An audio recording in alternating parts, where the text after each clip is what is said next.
Back home, though, let's talk about what else is going on. Rose West apparently has got a nice bank account with the Co-op. Now, Rose West, of course, for those of you who don't remember, was the wife of Fred West, who was sent to prison for a very long time for a series of horrendous and horrific murders committed in a house in Gloucester many, many years ago. But she apparently has not been debanked. Nigel Farage has written a piece in the Telegraph to explain. What's interesting here is if you're a prisoner who's going to be released, then you need to be able to have some way. You can earn money inside prison. I'm not sure she's going to be released. Well, she ain't going to be released, is she?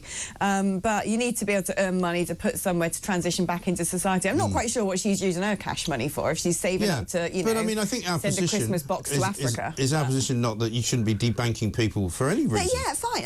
Everyone should be able to have a bank account, right? And I'm sure that there's some sort of earnings that she manages to make in prison. She might use it to buy, you know, a Christmas present for a child that she hasn't murdered. Right. But, you know, Gloucester girls need bank accounts. I'm a Gloucester girl and Co-op's my bank. Well, this is the thing. There you are. You know, if you are going to have a policy, whether it's a banking policy or whether it's a government policy that say prisoners don't have bank accounts, fine.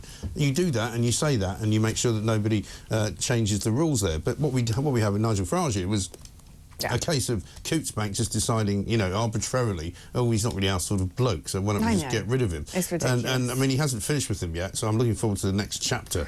But he squeezes so much out of a story, doesn't he, that man? He knows how to do it. He's brilliant. Because he basically hollowed out Coots, hollowed out NatWest, and there's still the rot is still falling off them.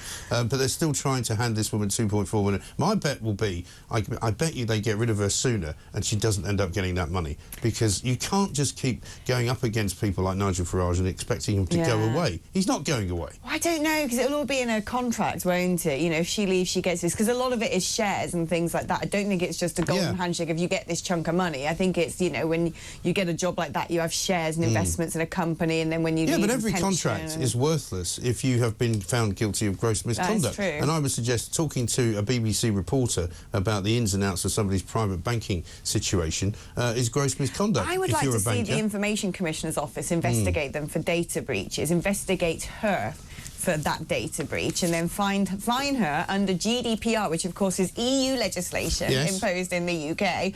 And Nigel should fine her, make sure she gets a fine. The Ramonas all got very worked up, didn't they? Going, isn't it ironic that Nigel Farage is using EU legislation for his... And yeah, it's great. It's not actually ironic, it's actually just very funny. Oh, do you not like that EU legislation anymore, do you? Don't like it. Don't like it now. Wrong kind of EU legislation.